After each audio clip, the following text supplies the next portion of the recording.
Hey guys, it's Bro You Whack, and in the mix of the holiday season and us getting ready for year 2020 and e-girls continuously exposing us for our thirst, season 20 is also right around the corner. I mean, it's going to be starting here in a couple of days, which means it's a perfect time to do another one of these videos while talking about the best heroes to use in season 20. Now, I love to do these videos for a variety of reasons because a lot of people assume that maybe their favorite hero isn't playable in the up and coming season, or maybe they think that there's this hard set meta that they always have to play, when in fact there might be another option that could be a good counter to not only beat that meta, but could also just be a viable option in itself. And especially in season 20, that's going to be the case because while there is probably going to be another hard set meta, there's going to be a lot more options because of the recent shield patch that just happened. Beforehand, your whole entire team comp would revolve around double shield, whether you're going against it or playing with it. So that meant you would obviously have to play an Orisa and Sigma. You'd probably play something like a main Reaper, then Lucio and Mora. Now, while it's still going to be a very powerful team comp, it's not going to be the only team comp that you really have to run, where now there are going to be a little bit more options to choose from. So that's why I want to take today's video to talk about one tank hero, two DPS heroes, and one support hero that you can use in season 20 to give you a little bit more of an edge. And just for clarification, just because I list these heroes does not mean that these are the hard set heroes, you can only play these heroes. No, it's just a suggestion for people that maybe want to take these next couple of days to learn a new hero than their typical mains. But if you want to continue one-tricking or playing your mains like the Tracers and Genjis, who, spoiler, aren't going to be in this video, then you can totally do that. This is just for the people that want to try to be more versatile in this up-and-coming season. But finally, beginning with the video, I normally start these off by talking about the best DPS heroes that you can use, but unless you want 20-minute queue times, then let's talk about the best tank that you can use. Even though Orisa and Sigma are going to be a powerful duo combination, if you're a solo queue player, you probably don't have that duo luxury, so that's why Reinhardt is going to be one of the best tanks to use in season 20. He's finally back, baby! Kinda. Okay, let's hold our horses for a second. Like I slightly mentioned before, double shield with Orisa and Sigma is still a thing, and it's still a very powerful thing, but it's not the only thing, which is why I start off the video by talking about that there's going to be a lot more options coming into season 20, where Reinhardt,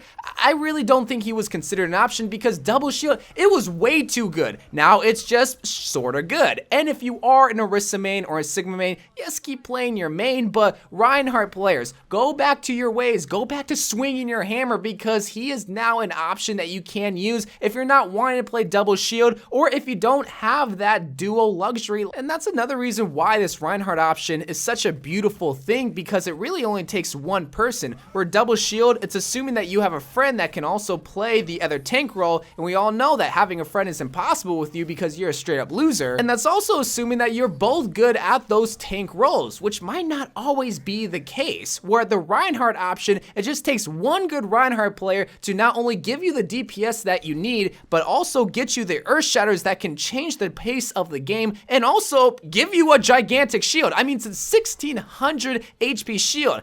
And that's so weird to say because for the longest time it was 2000 HP. Now, I don't know if Reinhardt's shield over time is mathematically better than Orisa's and Sigma's shield combined, because you also gotta take in consideration the recharge time and the cooldown time. But I do know that Reinhardt's shield is probably better than Orisa's shield by itself and probably better than Sigma's shield by itself, because it's just that classic shield that we've been used to for years. Where Sigma and Orisa, they both have cons to their shield. Orisa is a stationary and Sigma has that drawback. Reinhardt, unless it's destroyed, is always gonna be available. And if you're gonna play the classic Rein Zarya combo, then you're gonna get the Zarya ultimate, which is one of the best ultimates still in the game. But now, what are the best DPS heroes to try to play in season 20? Because Reinhardt, that was kind of an easy and an obvious pick. But when it comes to DPS, not only do you have to think about double shield, but you also gotta think about the new viable option, Reinhardt. So for the first DPS hero, I went with the more safer option to use in either one of these situations, and that's gonna be Hanzo. Now, that might still shock a lot of people because it's not an unknown fact that I hate Hanzo, but the reason why I hate this hero is because he is such a good hero, because he could take out everyone, whether it's a tank, a support, a squishy, a Pharah in the sky. He is so good, but that's assuming that you're also good at Hanzo, which we all know that you are because, well, you're a god tier DPS player. Otherwise, you wouldn't be queuing up in these 20-minute queues, right?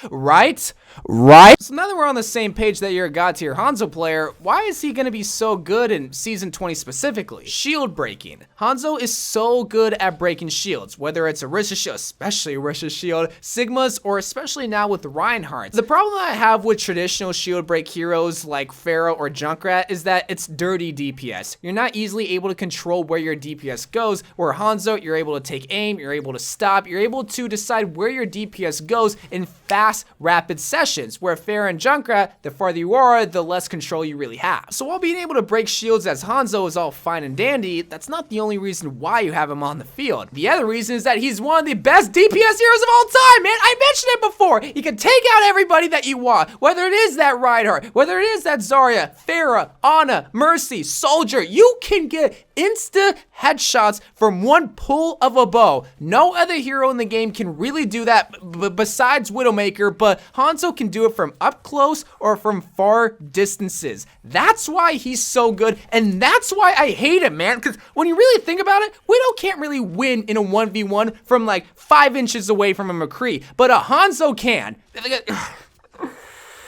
I hate the fact that I live in the same time era as Hanzo, but I love the fact that I'm able to live in the same time period as this next DPS hero, because while Hanzo is probably your safest go-to hero, Mei is also another great hero to use in Season 20. Now, is this my biasness coming out? Some might say it is, and it probably is, but the thing is though, I make her work, and I'm seeing a lot of people starting to hop on the Mei train because they realize, yo, Snowball's actually kind of hyped. I really do feel like once you have a Mei ultimate, if you're very selective on who you use it on, be it a slow, immobile hero like Sigma or Zarya, you can really win the team fight. I mean, that can really be said with any ultimate at the end of the day, but heroes like Sombra or Mei, where you're able to mobilize heroes in the game, is such a powerful ability to have, and that's really the main reason why you're starting to see a lot more people use Mei, or also just because you're able to immobilize them at any given time with her freeze. And that's also another thing, is that she's able to really pinpoint any hero that she wants out of the video game because of her ice wall ability. If there's an overextending Zarya, an overextending McCree, an overextending Ana for whatever reason in the front line, she's able to wall them off from her team, and as long as you guys bombard her with the Hanzo, with the Reinhardt, with anybody that's able to support you as Mei, you can get some cheap and easy kills.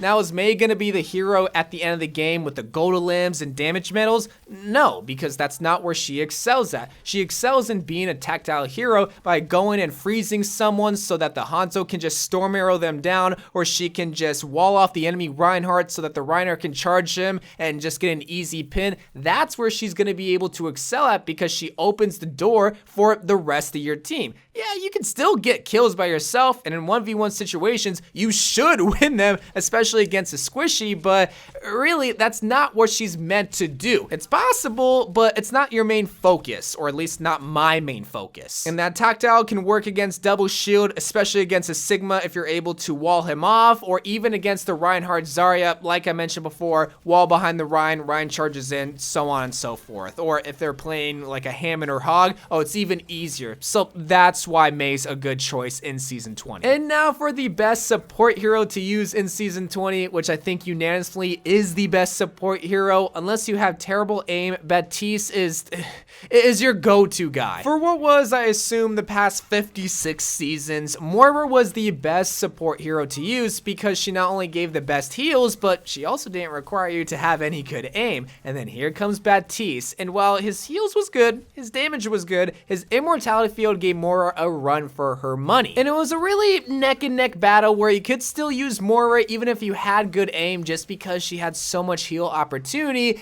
And then Baptiste got a buff, and now it's one of those things where you can't ignore Baptiste because of immortality, because of his splash heal, and because of his amazing damage as a support hero. He gives great heals as a support hero and great damage. That's why Baptiste is good. The problem that I have with Moira is that she has the slowest time to kill, not only in the support category, but just in the hero category alone.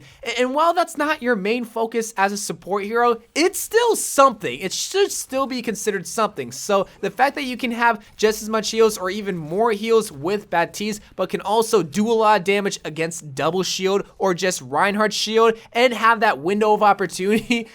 That's a pun there if you didn't see.